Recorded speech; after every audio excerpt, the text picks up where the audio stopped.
Welcome back, everyone. Today we're jumping into Dragon Ball Z Kakarot, the 2020 RPG.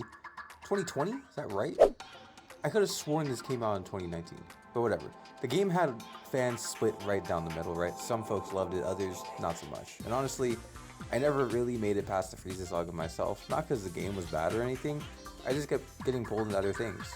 Shout out to ADHD. Growing up, I was obsessed with Dragon Ball games. I mean, I still am.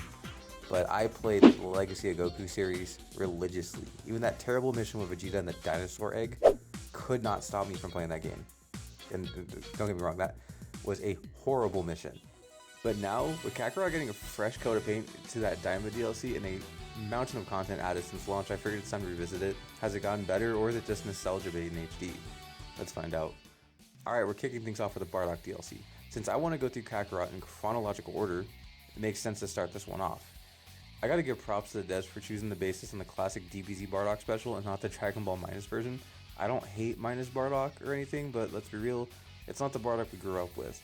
I wouldn't be surprised if they wanted to use the Minus Bardock but ran into some type of licensing issues with the super content. Either way, we're getting the real deal here. Angry Saiyan Dad Edition. It started off just like the anime, baby Goku crying in the pod, Bardock being the emotionally unavailable war dad we all remember. And then boom, you're dropped into a mission where Bardock and the crew are wiping out some aliens. Pretty standard stuff, but right away the game throws you tutorials like it's your first day in boot camp. Just fine at first, but then they don't stop throwing mid-combo, mid-dash. These pop-ups are relentless and I couldn't find a way to turn them off. Hey. Yeah, so I'm pausing this really quick, so just in case anyone's questioning this when they're looking at the footage and it looks like it's not Dragon Ball Kakarot's main combat, I added a combat overhaul mod to this game called Like a Dragon. It does so much more to this game's combat system, which kind of was a little repetitive from what I remembered. I really want to enjoy it, so I looked over the mod site to see what was inside there. It doesn't change too much, like, difficulty wise. It's still, the game still has its spikes when it's difficult, but it does make the horde battle much more simple, which later in the video you'll see my thoughts on that. Now the enemies, I don't know who designed these guys or if they're based on anything Toriyama sketched in a napkin 20 years ago, but they look like buff barbarian starfishes and I kind of love it.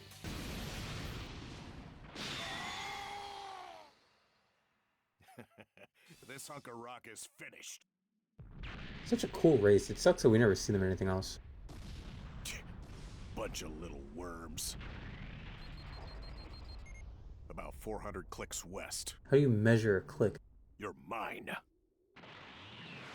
We finally get a look at the everyday Saiyan lifestyle, and this DLC actually does a solid job of building out lore and adding new bits in a way that we didn't feel forced. Some random ugly groups of Saiyans show up. One of them legit looks like Eddie Guerrero if he was a Saiyan and just gave up on conditioner and all the charisma. Viva la raza!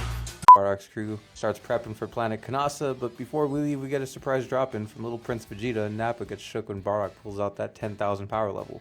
Real quick, I never thought about this.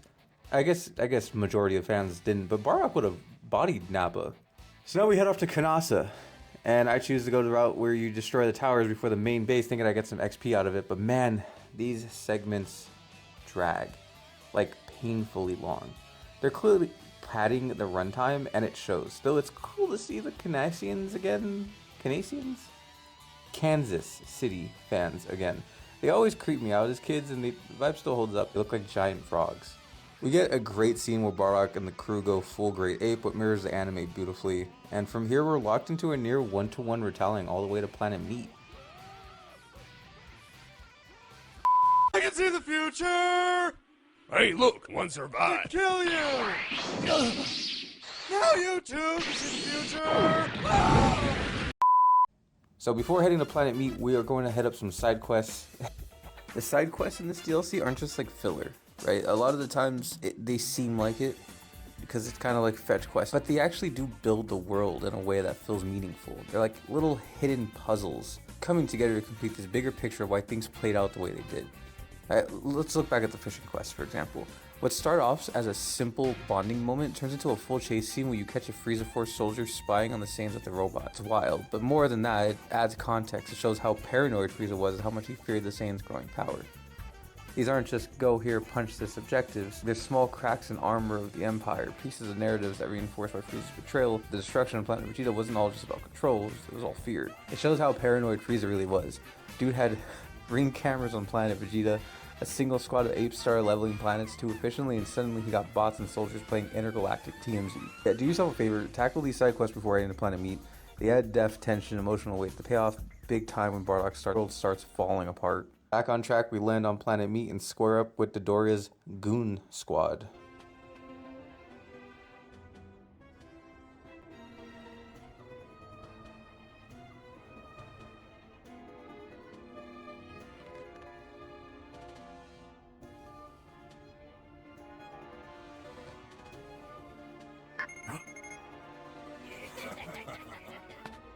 You bastards! Looks like now it's your turn to die.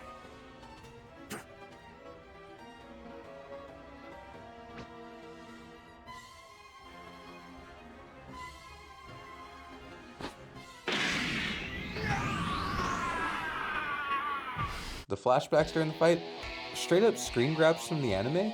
Kinda odd choice considering the game has in-engine scenes that could have been reused. Still, it works for nostalgia points, I guess. Leave me alone! Akira! It goes on for every flashback onwards except for like one scene. We finally square up with the big pink menace himself, Dodoria, and nope. Psych. We don't fight him. Instead of a proper boss battle, we get a cutscene of Bardock getting nuked. I'm not sure if the game does this for future fights, but not having Dodoria as a boss battle that we are scripted to lose is an interesting route to take, and just having it as like a cutscene. Anyway, Bardock barely survives and stumbles back to Planet Vegeta, looking like he just got walked out of the club at 4 a.m. with no idea how he got there. The Saiyans still don't believe him, even though he has the wounds to prove it, and then he leaves. We hit that moment, Bardock's vision of Goku facing off of Frieza on Namek, and chills, man. The scene still really holds up to this day and feels just as powerful. It's one of the most beautiful scenes in Dragon Ball's anime, and I'm so glad that it didn't get lost here. I'm really glad that it wasn't just some, the flashbacks. Then it's back into space and back into Horde mode hell. I'm not gonna sugarcoat it, I'm so over this gameplay segment. It really drags on, it's repetitive, and if I see this again in another DLC, I'm writing a letter. Out of nowhere, we fight Dodoria again, but this time for real. Now the game decides it's time for the rematch. Why? Why not earlier? When it actually made a narrative sense. The pacing could have been so much smoother if they just slotted this in before Bardock's first loss. But all is forgiven when we face Frieza. This is easily the most intense fight in the DLC. The guy can delete you in 1 or 2 hits if you're not careful. He's super powerful. And I gotta pause here to give credit where it's due. I'm pretty sure this was Chris Ayre's final performance as Frieza before he passed, and he absolutely crushed it. The menace, the arrogance, the cold delivery, it's all there, and he truly was Lord Frieza. I, Emperor Frieza, will graciously engage you in combat. Consider this a parting gift from me to you. We head into the final cinematic, and I swear they were about to tease a Super Saiyan Bardock moment like in the Xenoverse with the light flicker, but they held back to keep it grounded and faithful to the original. Then comes the iconic end. Frieza fires his death ball, Planet Vegeta is annihilated, and did nobody on the planet look up? Right, no scouter picked up Bardock's power, no Saiyans thought, hey, there's a huge energy signature in the sky. Honestly, maybe they did have this coming. Now here's the poetic twist in this, right? The original Bardock special aired before Goku went Super Saiyan in the manga. So having Bardock's final vision be Goku as a Super Saiyan in the game just hit really hard. Hauntingly beautiful send-off that bridges old school Dragon Ball with the futures that was still to come. We finally cut to Wukong's Stone Rock landing. Wait, wrong monkey. We have Goku landing on Earth in a pod found by Gohan and raised in the fighting style of Miyagi-Do to grow up and face off against Cobra Kai. You'll be Son Goku. I'll make sure you grow up nice and strong. How do you like me now? Looks like I'll be facing you now. Here I go! During this DLC, one thing became crystal clear. Bardock isn't just a battle-hardened brute with a scouter and a chip on his shoulder. Beneath all the gruffness and that cold Saiyan conditioning, there's a real loyalty there. He cares, not just about winning, but about his team growing with him. It shows in small moments throughout the game, like the fishing side quest. It took me way too long to get that right fish, but it's worth it in the end. You see the softer side of Bardock, and he's willing to do more mundane, peaceful things for that squad of his. There's no mission, no orders, just camaraderie. And when the Eddie Guerrero and the LWO rejects roll up on Tora, Bardock does not hesitate. He jumps in, fist flying, not just to save his friend, but he expects more from him. He wants Tora to match his strength and to rise up too. There's pride in there, and there's hope. I would recommend doing all the side quests before heading to Planet Meat. They flesh out the characters and give weight to the loss and make the climax hit way harder. When Bardock watches his team fall, victims of betrayal wiped out one by one, you understand why he keeps fighting. He's not trying to defy fate for himself, he's doing it for friends and for Kakarot.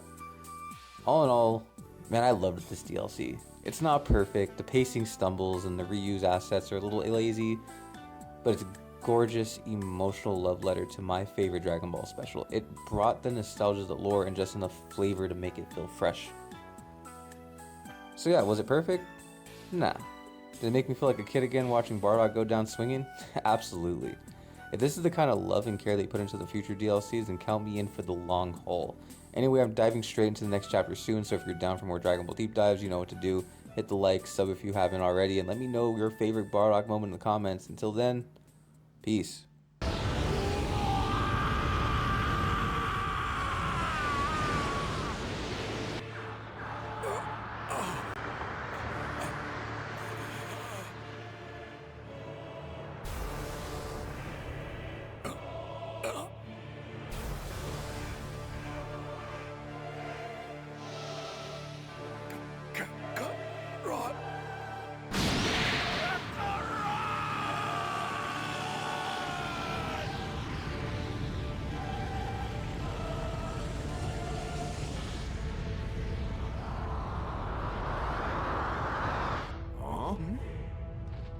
What? Hey! All of you, get out of